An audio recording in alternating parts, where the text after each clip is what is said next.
Seri 4 Pedang Kayu Harum. Pendekar Lembah Naga. Cerita, Ho Ping Hu. Audiobook, novel silat. Bab 20. Maka Kim Hong Liu Nio pulang seorang diri untuk melaporkan semua peristiwa yang dialami oleh sutenya itu kepada Raja Sabutai dan Permaisuri Hamila, dan selain itu juga menyampaikan undangan Pangeran Mahkota kepada Raja Sabutai untuk menghadiri hari penobatannya sebagai kaisar pengganti ayahnya. Hati Kim Hong Liu Nio lega karena sutenya itu berada dalam keadaan aman, maka dia melakukan perjalanan cepat, tidak memperdulikan orang-orang yang memandangnya dengan heran. Siapa orangnya tidak akan terheran-heran melihat seorang wanita cantik berjalan sedemikian cepatnya seperti terbang saja? Sebentar saja dia sudah keluar dari pintu gerbang itu diikuti oleh pandang mata semua penjaga sampai bayangannya lenyap. Akan tetapi ketika dia tiba di padang rumput di sebelah utara pintu gerbang utara kota raja itu, tiba-tiba dia memandang ke depan dengan alis berkerut karena jauh di depannya dia melihat banyak orang sudah berdiri menghadangnya dan dari jauh saja dapat dilihat pakaian mereka yang berkembang-kembang dan tangan mereka yang memegang tongkat dengan punggung memanggul buntalan-buntalan kuning. Orang-orang Huai Kaipang. Dan setelah agak dekat Kim Hong Liu Nio melihat bahwa di antara mereka terdapat mereka yang memanggul buntalan sedikit saja. Ada 2 orang yang memanggul 3 buah buntalan kuning, bahkan ada seorang yang memanggul 2 buntalan, berarti bahwa di antara mereka itu ada 2 orang tokoh Huai Kaipang tingkat 3 dan bahkan ada seorang tokoh tingkat 2. Jantung Kim Hong Liu Nio berdebar tegang. Dia maklum bahwa yang menghadangnya adalah tokoh-tokoh Huai Kaipang tingkat tinggi. Dan selain 3 orang tokoh yang tinggi tingkatnya itu, dia melihat tokoh-tokoh tingkat 4 dan 5 yang jumlahnya ada 17 orang. Akan tetapi, Kim Hong Liu Nio adalah murid terkasih dari Hek Hiat Moli, dan dia sama sekali tidak pernah mengenal arti takut.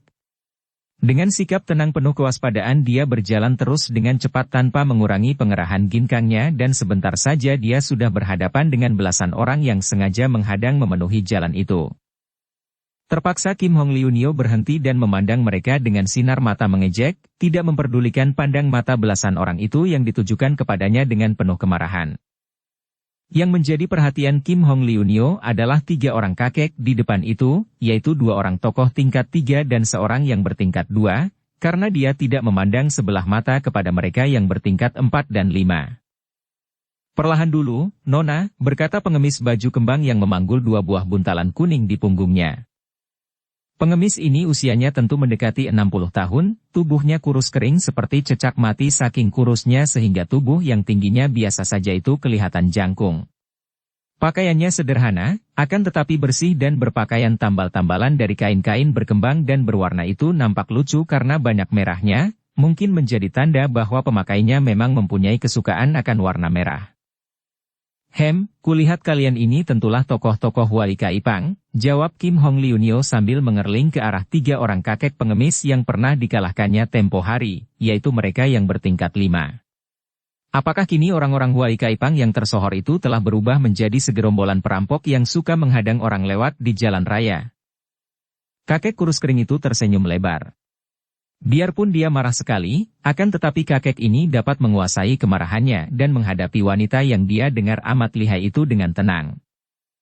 Andai kata kami menjadi perampok sekalipun, kami tidak akan merampok nyawa orang yang tidak berdosa seperti yang telah kau lakukan kepada seorang pengemis Shitio di kota Huailai.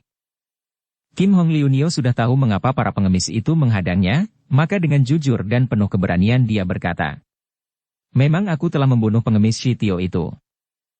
Mendengar jawaban yang berani itu, para pengemis kelihatan makin marah dan terdengar mereka mengeluarkan suara sehingga keadaan menjadi bising, akan tetapi Kim Hong Liu Nio sama sekali tidak memperdulikan mereka.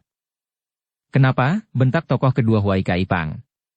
Kakek ini berjuluk Lotian Sin Kai, pengemis sakti pengacau langit. Setiap orang merasa kasihan kepada seorang pengemis yang hidup serba kekurangan, akan tetapi kenapa engkau membunuh pengemis tidak berdosa itu? Karena dia Shitio. Baik dia pengemis maupun seorang raja, karena dia Shitio, maka berjumpa dengan aku dia harus mati. Dia yang Shitio atau yang Shichia dan yang siap, kata Kim Hong Liu Nio dan dia sudah mengeluarkan papan kayu salib yang bertuliskan nama keluarga Tio, Yap, dan Chia itu. Apa? Lotian Sin Kai terbelalak. Kau hendak membunuh semua orang yang memiliki Shi seperti itu? Jadi engkau membunuh pengemis Shitio itu tanpa ada permusuhan pribadi sama sekali? Kenal pun tidak aku kepadanya, hanya aku mendengar dia Shitio maka dia harus mati. Iblis betina keji. Terdengar bentakan marah dan dua orang tokoh Huai Kaipang tingkat 3 yang sejak tadi hanya mendengarkan saja. Agaknya sudah tidak dapat menahan kemarahan mereka dan kini mereka berdua sudah menerjang maju, menggerakkan tongkat mereka dari kanan dan kiri menyerang Kim Hong Liunio. Yang memaki itu adalah kakek pengemis yang punggungnya agak bongkok. Hutang nyawa bayar nyawa, bentak kakek pengemis kedua yang mukanya hitam sekali, agaknya hitam karena bekas penyakit karena melihat leher dan tangannya, sebetulnya dia berkulit putih.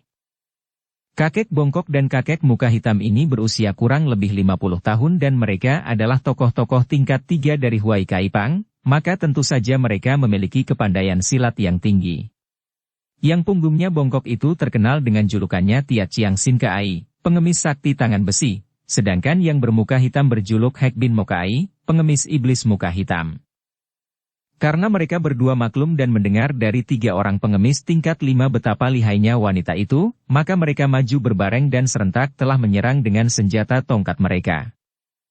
Melihat cara menyambarnya tongkat-tongkat itu maklumlah Kim Hong Liunio bahwa dia menghadapi lawan yang cukup tangguh dan cepat dia menggerakkan tubuhnya mengelak ke belakang. 2 sinar hitam dari tongkat itu menyambar dahsyat di dekat tubuhnya. Wut! Wut! Ujung-ujung tongkat itu sebelum menyentuh tanah, telah ditahan oleh para pemegangnya dan kelihatan ujung tongkat itu menggetar hebat sampai mengeluarkan suara, "Wirr", saking kerasnya sambaran itu dan kini ditahan oleh 2 orang kakek pengemis. Kemudian tongkat itu menyambar lagi dan Kim Hong Liunio sudah didesak dan dihujani serangan bertubi-tubi yang kesemuanya mengandung tenaga kuat sekali. Kalian mencari penyakit, bentak wanita itu dan begitu kedua tangannya bergerak, nampak sinar merah yang panjang bergulung-gulung dan ternyata wanita ini dengan tenang namun cepat bukan main telah menggerakkan sabuk merahnya dan sambil mengelak dia telah balas menyerang. Wir. Cut, plak. Sabuk merah itu hebat bukan main, menyambar dahsyat menyilaukan mata dan hampir saja leher Hek Bin Mokai kena totok. Untung dia dapat menangkis dengan cepat dan kini tongkatnya terlibat ujung sabuk merah yang bergerak seperti ular itu. Selagi Hek Bin Mokai bersitegang untuk melepaskan tongkat dari libatan sabuk, Tia Chiang Sin Kai sudah menghantamkan tongkatnya dari samping ke arah kepala wanita itu. Cring! Tia Chiang Sin Kai terkejut bukan main.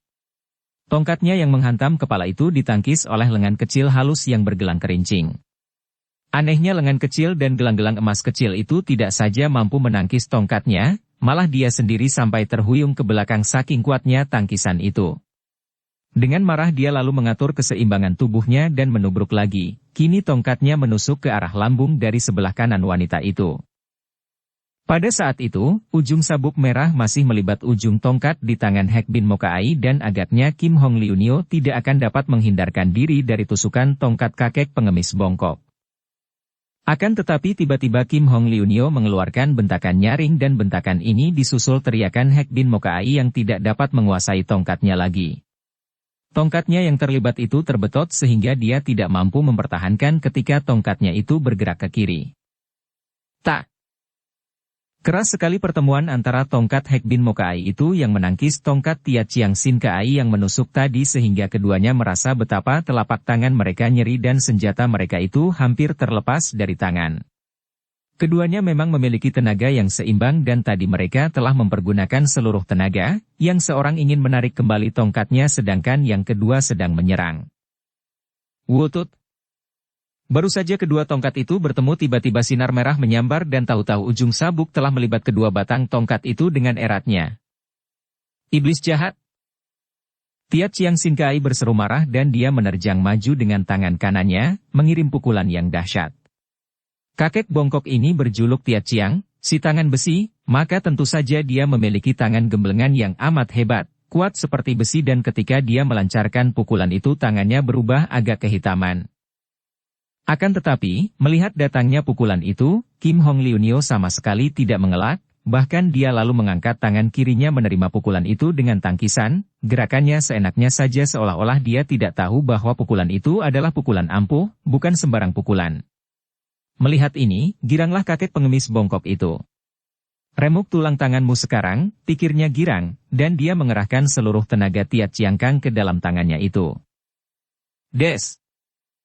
Hebat sekali pertemuan kedua tangan itu dan terdengar Tiat Chiang Sin Kai berteriak kesakitan dan tubuhnya terhuyung ke belakang, dia melepaskan tongkatnya yang masih terlibat menjadi satu dengan tongkat Hek Bin Mokai dan pada saat yang sama, Kim Hong Liunio membetot sabuknya dengan kuat dan ketika Hek Bin Mokai mempertahankan, tiba-tiba dia melepaskan libatan sabuknya sehingga si muka hitam ini pun terhuyung seperti temannya.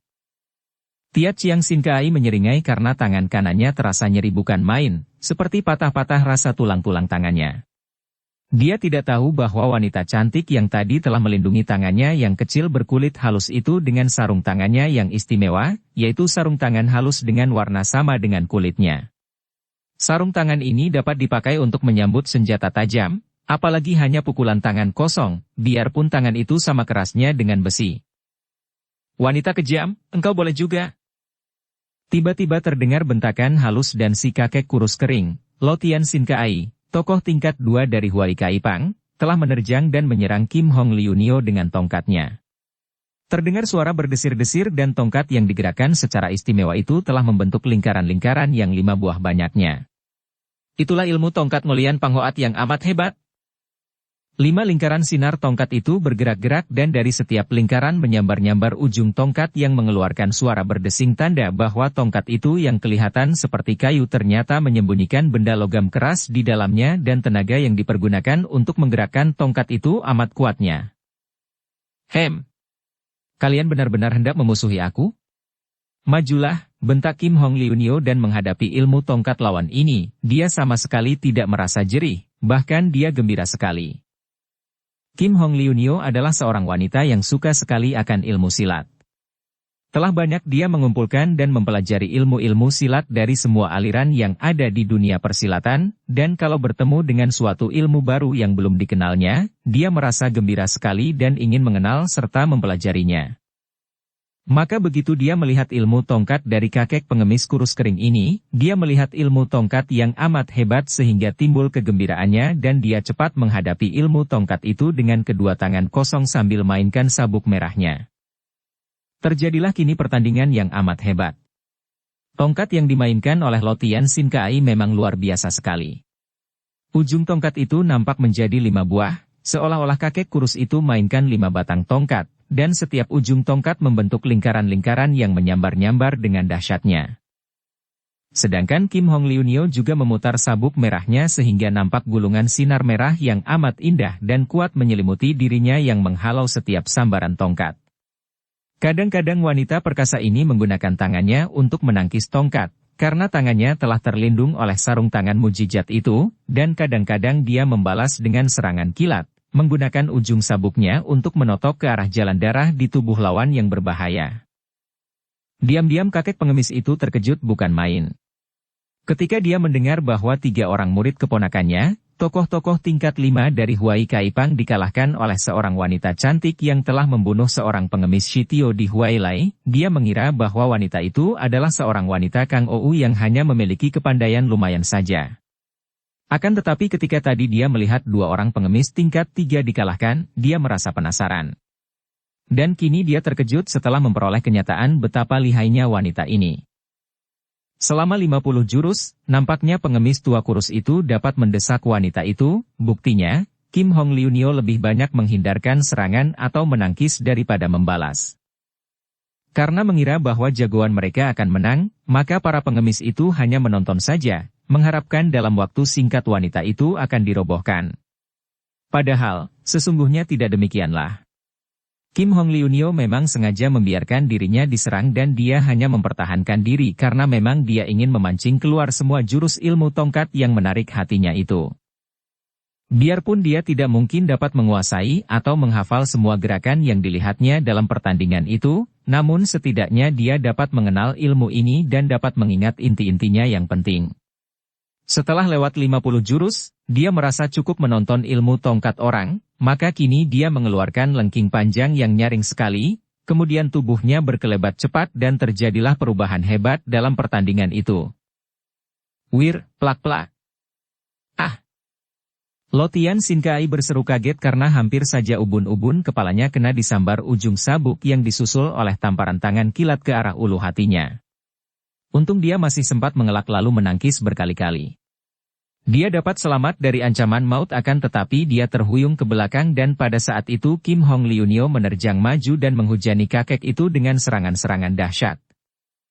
Baru sekarang tahulah kakek kurus itu bahwa tadi lawannya belum sungguh-sungguh, dan baru sekarang mengeluarkan serangan-serangannya yang dahsyat sehingga repotlah dia memutar tongkatnya untuk membentuk benteng pertahanan melindungi dirinya dari ancaman maut. Semua pengemis terkejut melihat perubahan ini. Jagoan mereka terdesak hebat dan mundur terus.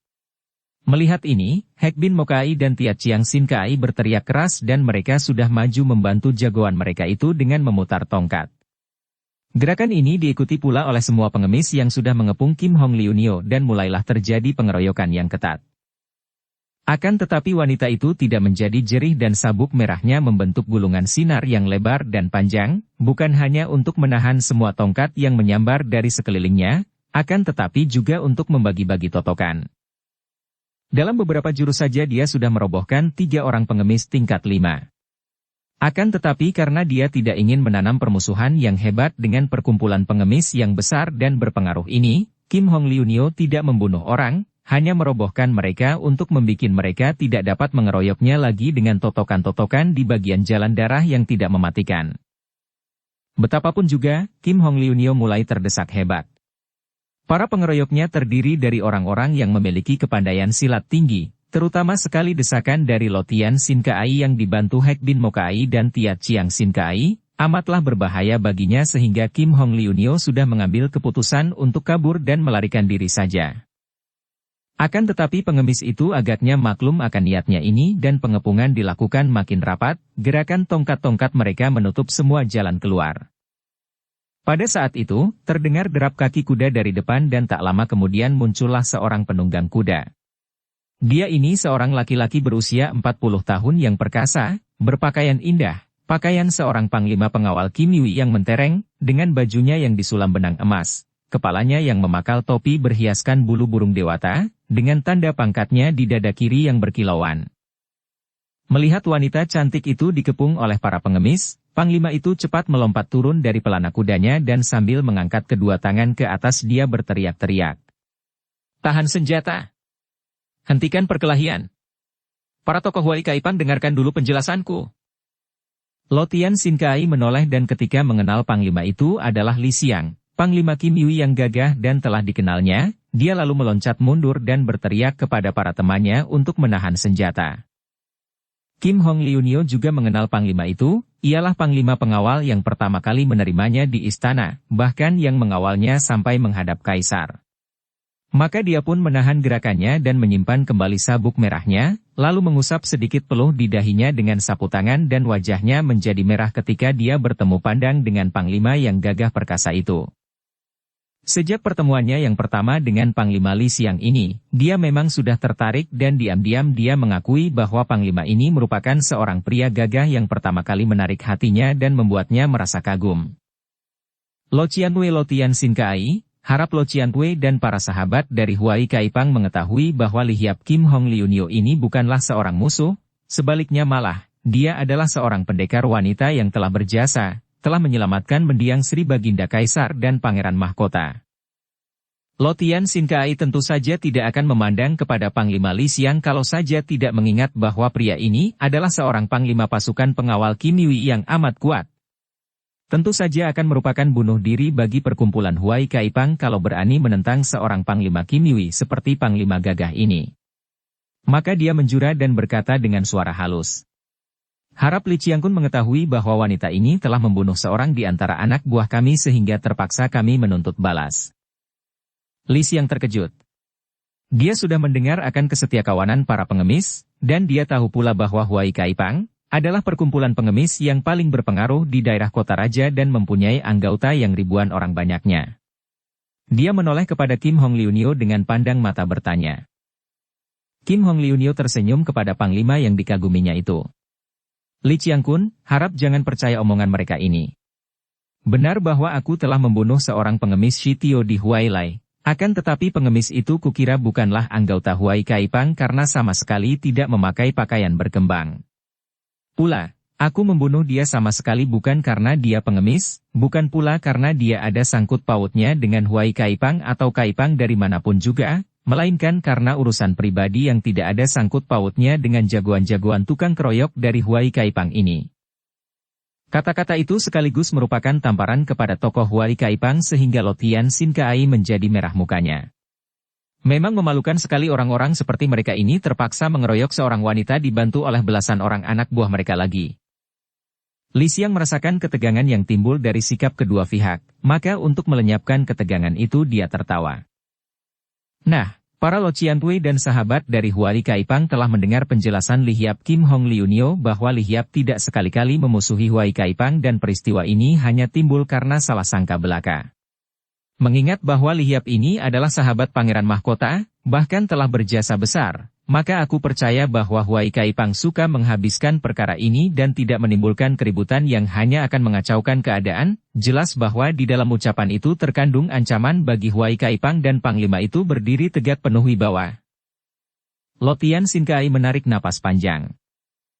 Biarlah sekali ini kami anggap bahwa Kim Hong tidak bermaksud menghina Huai Kaipang. Kawan-kawan, hayo kita pergi. Kakek ini lalu menjura kepada Panglima itu. Li Qiangkun, maafkan kami dan terima kasih atas peringatanmu. Para pengemis itu lalu pergi dari situ meninggalkan Kim Hong Liunio yang kini berdiri berhadapan dengan Li Xiang. Sejenak mereka saling berpandangan dan jantung wanita itu berdegup tegang ketika dia melihat jelas betapa sepasang mata dari Panglima itu memancarkan sinar penuh kagum kepadanya. Dia sendiri merasa terheran-heran. Bagi dia, sudah biasa melihat sinar mata kaum pria ditujukan kepadanya dengan kagum dan penuh gairah seperti itu, dan biasanya hal ini kadang-kadang mendatangkan rasa muak dan marah di dalam hatinya. Akan tetapi entah mengapa dia sendiri tidak mengerti mengapa kini jantungnya girang dan bangga yang aneh menyaksikan betapa sinar mata pria ini begitu penuh kagum ketika memandangnya. Setelah sinar mata mereka saling bertaut dan melekat untuk beberapa lamanya, Kim Hong Liunio merasa betapa mukanya menjadi panas dan ada perasaan jengah dan malu yang aneh, yang membuat dia tersipu dan cepat-cepat menutupi perasaan ini dengan senyum manis. Ah, kembali Li Qiangkun yang telah menyelamatkan aku dari keadaan yang tidak enak, katanya halus, lalu tanpa disadarinya dia menundukkan mukanya, menahan senyum dan dari bawah menyambar sinar matanya dalam kerlingan tajam. Inilah ciri-ciri seorang wanita yang tergerak hatinya oleh seorang pria. Malu-malu, hendak mengelak, hendak menyembunyikan perasaan, akan tetapi tanpa disadarinya senyum dan kerling mata yang menyambar itu mengungkapkan isi hati yang sesungguhnya. Qiangkun sudah 2 kali menolongku, sebaliknya aku tidak pernah melakukan sesuatu untukmu. 2 kali? Panglima yang merasa senang dan bangga itu pura-pura bertanya. Kim Hong Liunio mengangkat muka. Kembali mereka berpandangan dan wanita itu tersenyum. Sungguh, andai kata Cheng Han Hou pada saat itu melihat keadaan sucinya ini, dia tentu akan merasa heran bukan main. Selamanya dia melihat sucinya ini sebagai seorang wanita yang dingin dan keras, jarang tersenyum dan kalau tersenyum, maka senyumnya itu boleh jadi merupakan tanda maut bagi lawan.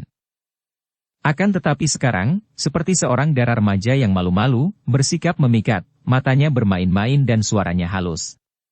Pendeknya, terjadi perubahan yang luar biasa anehnya pada diri wanita ini. Ah, Li Qiangkun memang selalu merendahkan diri dan tidak mengingat akan jasa sendiri, sebaliknya mengangkat jasa orang lain sehingga tadi menyebut-nyebut tentang jasaku. Kalau tidak ada Qiangkun, mana mungkin aku dan Sute dapat memasuki istana? Dan tadi, kalau tidak ada Qiangkun, mana aku dapat membebaskan diri sedemikian mudahnya dari pengeroyokan pengemis liar itu? Li Xiang tertawa dan memang pria ini amat gagah. Biarpun usianya sudah 40 tahun, namun usia ini tidak mengurangi ketampanannya, bahkan membuat dia nampak gagah dan matang, seorang jantan yang menarik hati kaum wanita. Hahaha, Li Hiap terlalu memuji. Tanpa adanya aku pun, sudah kulihat betapa tokoh-tokoh Huai Kaipang itu tidak berdaya menghadapi Li Hiap. Ah, sudahlah, aku merasa girang kita dapat saling jumpa di sini dan pertemuan ini dapat saling mempererat persahabatan antara kita. Tidak tahu, Li Hiap hendak pergi kemanakah maka berada di luar pintu gerbang kota raja. Aku hendak meninggalkan kota raja, sudah mendapatkan izin dari Pangeran Mahkota, untuk kembali ke utara melaporkan segala peristiwa kepada Sri Baginda Raja, juga menyampaikan undangan Pangeran Mahkota kepada Sri Baginda agar dapat hadir di hari penobatan Pangeran Mahkota nanti. Li Hiap hendak kembali ke utara? Wajah Panglima itu kelihatan kecewa dan terkejut. Karena melaksanakan tugas selama belasan hari, aku tidak tahu akan hal itu dan sekarang, begitu berjumpa, tahu-tahu Li Hiap sudah akan pergi. Padahal, mengingat akan persahabatan antara kita, sudah sepatutnya kalau aku menjamu kepergian Li Hiap untuk menghaturkan selamat jalan. Akan tetapi, kuharap saja masih belum terlambat bagiku untuk mengundang Li Hiap singgah sebentar ke rumahku untuk menerima secawan dua cawan arak ucapan selamat jalan dariku. Marilah, Li Hiap, aku mengundang Li Hiap dengan hormat dan sangat, demi persahabatan kita, untuk singgah sebentar di rumahku. Aku tidak ingin melihat Li Hiap pergi dan kita saling berpisah tanpa kesan, hanya berpamit di tengah jalan seperti ini. Pandang mata Panglima itu penuh permintaan, penuh keharuan dan penuh kemesraan dan hati yang dingin dan keras dari wanita itu seketika mencair dan dia mengangguk sambil tersenyum. Dengan girang sekali Panglima Li Xiang lalu menuntun kudanya dan pergilah mereka berdua kembali ke selatan, menuju ke pintu gerbang di mana para penjaga menyambut mereka dengan sikap hormat dan juga dengan penuh keheranan mengapa Kim Hong Liunio yang baru saja pergi meninggalkan pintu gerbang kini sudah datang kembali, berjalan bersama Panglima Li yang duda itu dalam keadaan begitu mesra seperti dua orang sahabat lama. Tak lama kemudian kedua orang ini sudah duduk saling berhadapan di dalam ruangan besar di gedung Panglima Li. Sebuah meja melintang menghalang di antara mereka, meja yang penuh dengan hidangan masakan-masakan yang masih mengepulkan uap panas dan tercium bau harum arak yang baik. Setelah para pelayan mempersiapkan hidangan-hidangan itu di atas meja, dengan gerak tangannya Panglima Li Xiang lalu memberi isyarat mengusir mereka semua. Dukung channel Novel Silat dengan subscribe, follow, like, komen dan share. Kini Li Qiangkun dan Kim Hong Liunio hanya berdua saja di dalam ruangan itu dan Panglima Li segera menuangkan arak dan mengajak wanita itu minum arak. Tanpa banyak cakap mereka lalu mulai makan minum. Keduanya merasa canggung. Sungguh amat mengherankan hati mereka sendiri masing-masing mengapa mereka kini tiba-tiba saja menjadi pemalu sekali dan canggung. Jantung mereka berdebar seperti dua orang pemuda dan darah remaja saja. Silakan minum demi persahabatan kita Li Hiap, kata Li Xiang sambil mengangkat cawan araknya yang sudah dipenuhinya bersama cawan tamunya itu. Sambil tersenyum, Kim Hong Liunio mengangkat cawan dan meminumnya. Kini aku yang minta agar Qiangkun suka minum sebagai pernyataan terima kasihku atas pertolongan dua kali itu. Kim Hong Liunio menuangkan arak ke dalam cawan mereka dan sambil tersenyum Li Xiang meminum habis arak itu. Dan sekarang aku persilakan Li Hiap minum sebagai ucapan selamat jalan, tidak. Belum. Jangan Li Hiap pergi dulu, kata Panglima itu yang sudah mulai merah mukanya. Biarpun Li Xiang juga seorang gagah yang memiliki kepandaian tidak rendah sebagai seorang Panglima Kim Yui. Akan tetapi, dalam hal minum arak, dia masih kalah kuat dibandingkan dengan Kim Hong Liunio yang memiliki tenaga sinkang yang sudah mencapai tingkat amat tinggi itu. Tiba-tiba Panglima itu nampak berduka begitu teringat bahwa wanita itu sebentar lagi akan pergi meninggalkannya. Li Hiap, harap jangan pergi sekarang, harap Li Hiap menunda keberangkatan itu sampai besok pagi, dan aku mempersilakan Li Hiap untuk bermalam di sini, dan anggaplah rumah ini sebagai rumah Li Hiap sendiri. Kim Hong Liunio memandang tajam, akan tetapi karena dia tidak melihat sikap kurang ajar ketika Panglima itu mengeluarkan kata-kata itu, dia tidak jadi marah dan malah tersenyum. Makin heranlah rasa hatinya. Kalau saja yang mengucapkan kata-kata itu pria lain, tentu dia sudah menggerakkan tangan membunuhnya. Akan tetapi aneh, ucapan itu sama sekali tidak membuat dia marah, bahkan sebaliknya, jantungnya berdebar aneh dan ada rasa girang yang amat besar memenuhi hatinya. Dan rasa girang ini membuat mukanya menjadi merah sekali. Dia menjadi gugup dan untuk menyembunyikan perasaannya itu, dia menoleh ke kiri. Sunyi sekali di ruangan yang besar ini, Qiangkun.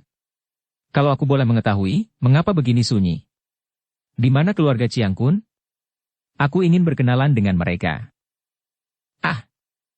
Dan wajah Panglima itu menjadi muram sekali. Sejenak dia menunduk tanpa dapat menjawab. Mengapa, Qiangkun? Maafkan kalau pertanyaanku tadi menyinggung. Bukan maksudku untuk menyinggung, akan tetapi. Tidak, engkau tidak bersalah, Li Hiap. Karena engkau tidak tahu. Ketahuilah bahwa aku hanya tinggal seorang diri saja di gedung ini, tentu saja hanya bersama para pengawal dan pelayanku. Tentang keluarga, aku hidup seorang diri, hidup sebagai seorang duda kesepian. Istriku telah meninggal dunia tanpa meninggalkan keturunan dan semenjak itu, aku hidup dalam dunia yang sepi dan baru sekarang inilah, baru saat ini aku merasa betapa senangnya hidup. Maafkan aku Chiang Kun. Kim Hong Liunio berkata dan tidak dapat melanjutkan kata-katanya lagi. Hatinya terharu dan dia merasa makin malu. Kiranya Panglima ini adalah seorang duda, tanpa istri dan tanpa keluarga. Kim Hong Liunio. Tiba-tiba terdengar suara Panglima itu, suaranya menggetar dan agak parau, berbeda sekali dengan tadi, dan dalam menyebutkan nama itu, terdapat kemesraan yang mengejutkan. Wanita itu mengangkat muka memandang. Dua pasang mata bertemu menyeberang meja, sampai lama mereka saling pandang seperti hendak menjenguk isi hati masing-masing. Wanita itu tidak menjawab, melainkan memandang dengan penuh penantian, kedua pipinya merah, matanya bersinar-sinar, mulutnya tersenyum malu-malu seolah-olah dia sudah tahu apa yang akan didengarnya dari mulut Panglima itu. Kim Hong Liunio, ketahuilah bahwa aku Li Xiang sejak dahulu suka berterus terang, suka bersikap sebagai laki-laki sejati dan tidak ingin menyimpan rahasia yang akan mendatangkan derita. Oleh karena itu, sebelumnya, maafkanlah kalau aku terlalu terus terang kepadamu karena aku mengenalmu sebagai seorang wanita perkasa yang tentu juga menghargai kegagahan dan kejujuran. Katakanlah, dan jangan ragu-ragu, Chiang Kun, aku pun suka akan kejujuran. Hampir wanita itu tidak mengenal suaranya sendiri. Suaranya menjadi gemetar dan agak parau, padahal belum pernah selama hidupnya dia merasakan ketegangan seperti ini. Dan hampir dia tidak berani menatap wajah Panglima yang duduk amat dekat di depannya itu, hanya terhalang sebuah meja yang kecil saja, meja yang kini sudah bersih karena mangkok piring telah disingkirkan oleh pelayan. Wajah yang begitu gagah dan tampannya dalam pandang mata Kim Hong Liunio, yang membuat jantungnya berdebar tegang dan membuat dia merasa terheran-heran karena seolah-olah dia telah mengenal wajah tampan itu selama hidupnya. Sebaliknya, Panglima itu tanpa pernah berkedip menatap wajah yang cantik manis di depannya itu, terutama sekali titik hitam, tahi lalat di dagu bawah bibir itu, membuat wanita itu kelihatan cantik bukan main.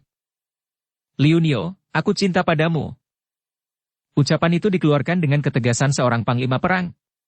Demikian tiba-tiba sehingga Kim Hong Liunio cepat mengangkat mukanya dan sejenak mereka berpandangan, pandang mata mereka saling melekat dan agaknya sukar untuk dipisahkan lagi. Aku cinta padamu, dan perasaan ini timbul semenjak pertama kali aku melihatmu di pintu gerbang istana itu. Tadinya kutahan-tahan, mengingat bahwa aku hanyalah seorang panglima kasar yang sudah duda dan engkau seorang pendekar wanita yang berjasa terhadap Sri Baginda, akan tetapi makin lama tidak dapat aku menahannya dan kebetulan sekali kita bertemu di luar dinding kota raja. Maka sebelum terlambat, sebelum engkau pergi, kukatakan ini, Liunio, bahwa aku cinta padamu. Perlahan-lahan Kim Hong Liunio tersenyum, lalu menundukkan mukanya, kedua pipinya menjadi merah sekali. Dia merasa betapa hatinya nyaman dan senang sekali, perasaan yang belum pernah dialaminya sebelumnya. Biasanya, pandang mata pria yang terang-terangan terpesona kepadanya menimbulkan muak dan marah, apalagi kalau sampai ada yang menyatakan cinta dengan kata-kata seperti itu. Tentu akan dibunuhnya, tanpa ampun lagi pria yang berani berlancang mulut mengatakan hal itu kepadanya. Akan tetapi sekali ini, dia merasa diayun ke sorga ketujuh ketika mendengar pengakuan cinta Panglima Li Xiang. Tiba-tiba seluruh tubuh Kim Hong Liunio terasa panas dingin dan kakinya menggigil ketika dia merasa betapa tangan kanannya yang tadi berada di atas meja telah dipegang oleh sebuah tangan yang besar dan kuat hangat. Kim Hong Liunio adalah seorang wanita yang selain masih perawan, juga selama hidupnya belum pernah dia berdekatan dengan seorang pria, apalagi sampai dipegang tangannya dengan cara yang demikian mesra dan penuh perasaan. Dia mengangkat mukanya. Akan tetapi begitu bertemu pandang dengan sepasang mata Li Xiang yang memandangnya dengan penuh perasaan, dia lalu membuang muka dengan malu, akan tetapi dia tidak menarik tangan kanannya yang digenggam oleh panglima itu. Liunio kau, sudilah kiranya engkau minum secawan arak ini, suara panglima itu gemetar dan juga jari-jari tangannya yang menggenggam tangan kecil wanita itu mengeluarkan getaran-getaran yang terasa sampai ke dalam lubuk hati Kim Hong Liunio. Wanita ini menjadi gugup dan malu bukan main, dia tidak berani memandang, tidak berani bicara, hanya menggunakan tangan kirinya untuk menolak cawan yang disodorkan kepadanya. Liu Niu, aku tahu betapa lancangnya mulutku dan betapa sukarnya bagi seorang wanita terhormat seperti engkau menjawab pertanyaanku. Maka, biarlah arak dalam cawan ini sebagai lambang cintaku kepadamu, kuhaturkan kepadamu. Kalau engkau menerima cintaku, terima dan minumlah arak ini, kalau engkau menolak berarti engkau menolak cintaku. Ai! Kim Hong Liu Niu terkejut mendengar itu dan dia menjadi serba salah. Diangkatnya mukanya memandang dan begitu melihat pandang mata Panglima itu, dia tahu bahwa dia tidak akan mampu menolaknya. Dia tahu bahwa seluruh jasmaninya, seluruh hatinya, condong kepada Panglima itu dan seolah-olah menanti dan rindu akan cinta kasih Panglima Li Xiang. Maka dengan tangan gemetar diterimanya cawan itu lalu sekali tenggak kosonglah cawan itu. Kekasihku. Li Xiang berseru girang bukan main dan dia cepat bangkit berdiri, memutari meja dan di lain saat dia telah menarik tubuh Kim Hong Liu Niu, ditariknya berdiri, dipeluknya dan seperti ada besi sembrani yang menarik keduanya, tiba-tiba saja mereka telah berciuman. Oh, Chiang Kun. Kim Hong Liu Niu terisak ketika ciuman itu dilepaskan dan dia lalu menyembunyikan mukanya di dada yang bidang tegap itu. Sambil memeluk dan mendekap kepala itu, Li Xiang berdongak ke atas. Terima kasih, Liu Niu, terima kasih atas sambutanmu terhadap cintaku. Akan tetapi di sini tidak leluasa, setiap saat pelayanku dapat masuk. Mari kuantar engkau ke kamarmu, sayang. Malam ini engkau bermalam di sini. Seperti orang yang kehilangan semangat dan seluruh tubuhnya lemas seperti tak bertulang lagi. Setengah dipondong Kim Hong Liu Niu membiarkan dirinya dibawa ke dalam sebuah kamar, dan ternyata itu adalah kamar Panglima itu sendiri. Li Xiang masih merangkul leher Kim Hong Liu Niu dan hanya menggunakan kakinya untuk menutupkan pintu kamar. Lalu dia membawa wanita itu ke atas tempat tidur dan mereka terguling di atas pembaringan dalam keadaan saling merangkul. Sayangku, kekasihku, Dewiku. Li Xiang berbisik-bisik dan memeluk, menciumi, membuat Kim Hong Liu Niu seperti mabok dan lupa segala. Akan tetapi ketika merasakan jari-jari tangan itu di tubuhnya, tiba-tiba dia sadar dan dia memegang lengan Panglima itu. Jangan! Li Xiang Kun, jangan! Katanya dan tiba-tiba wanita itu terisak. Sungguh luar biasa sekali. Semenjak menjadi murid Hekiat Moli, belum pernah Kim Hong Liu Niu menangis, dan agaknya merupakan pantangan bagi wanita dingin dan ganas itu untuk menangis terisak-isak seperti seorang perawan di malam pengantin. Maafkan aku, Liu Niu. Kenapakah? Bukankah kita sudah saling mencinta dan besok pagi-pagi akan kuumumkan tentang pertunangan kita, dan kita boleh cepat-cepat mengatur hari pernikahan kita. Ah, Liu Niu, kekasihku, aku menghendaki bukti dari cinta kita, aku tidak ingin gagal. Kembali Panglima itu memeluk dengan penuh kemesraan, akan tetapi Kim Hong Liu Niu menolak dengan halus. Chiang Kun, kalau kau kasihan kepadaku, jangan, rintihnya. Li Xiang memegang kedua pundak wanita itu, memaksanya menghadapinya dan mereka kini saling memandang, wanita itu masih terisak dan menggunakan sapu tangan di tangan kiri untuk menutupi mulut dan hidungnya, akan tetapi matanya yang basah kemerahan itu menentang wajah Li Xiang penuh permohonan. Kim Hong Liu Niu, katakanlah, engkau tadi telah menerima cintaku, bukankah itu berarti bahwa bukan aku saja yang cinta kepadamu, akan tetapi engkau juga cinta kepadaku, bukan? Wanita itu mengangguk dengan gerakan kepala tegas. Nah, lalu mengapa pula engkau menolak pencurahan cintaku? Liu Niu, lihatlah baik-baik. Aku bukanlah seorang muda lagi. Usiaku sudah 40 tahun dan aku sudah menjadi duda. Dan engkau sendiri, sungguh pun engkau kelihatan seperti seorang dara remaja, akan tetapi aku dapat menduga bahwa engkau pun bukanlah seorang dara ingusan. Maka apa salahnya perbuatan kita ini kalau kita lakukan dengan dasar cinta dan suka sama suka, apalagi setelah kita besok akan bertunangan dan disusul dengan pernikahan? Liu Niu kekasihku, setelah kita saling cinta, apakah engkau masih tidak percaya kepadaku? Kalau aku berlaku curang dalam hubungan kita ini, apa sukarnya engkau dengan kepandaianmu yang tinggi itu membunuhku setiap waktu? Sayang marilah. Dan dia sudah merangkul lagi dan menciumi bibir wanita itu. Karena gelora nafsunya sendiri, untuk beberapa lamanya Kim Hong Liu Niu tidak menolak, bukan hanya menyerah, bahkan secara halus dia pun menunjukkan perasaannya terhadap Panglima itu dengan gerakan bibirnya yang membalas ciuman. Akan tetapi kembali dia menolak ketika Panglima itu hendak bertindak lebih jauh. Li Qiangkun, sabarlah dulu dan dengarkan baik-baik kata-kataku. Kalau sekarang aku menyerahkan diri kepadamu, kalau aku menuruti permintaanmu, sekali saja, berarti kau tidak akan melihat aku lagi. Qiangkun, berarti aku akan mati. Li Xiang terkejut bukan main sehingga tiba-tiba dia melepaskan rangkulannya dan bangkit berdiri, memandang wanita cantik yang masih duduk di atas pembaringan dengan rambut dan pakaian kusut itu. Apa maksudmu? Wajah Panglima ini berubah pucat dan pandang matanya gelisah sekali. Ucapan kekasihnya itu benar-benar mengejutkan dan membuatnya cemas sekali. Ketahuilah, Qiangkun, kata wanita itu setelah menghapus air matanya dan dia menjadi tenang kembali. Biarpun usiaku sekarang telah 35 tahun, akan tetapi sesungguhnya aku masih seorang perawan yang belum pernah dijamah seorang pria. Selama hidupku baru sekaranglah aku jatuh cinta kepada seorang pria. Dan kau lihatlah ini, apa yang terdapat di daguku ini? Mendengar bahwa wanita ini masih seorang perawan, biarpun begitu cantik jelita dan usianya sudah 35 tahun, bahkan baru sekarang jatuh cinta, Li Xiang merasa bangga sekali dan dia mengelus dagu itu. Aku melihat sebuah titik hitam, sebuah tahi lalat yang membuat engkau kelihatan lebih manis, sayang. Akan tetapi titik itu adalah titik tanda maut bagiku, Qiangkun. Seperti meraba api, tangan yang menjamah dagu itu cepat ditarik kembali. Kenapa begitu? Bersambung ke bab 21. Dukung kami dengan subscribe, follow, like, komen dan share. Terima kasih.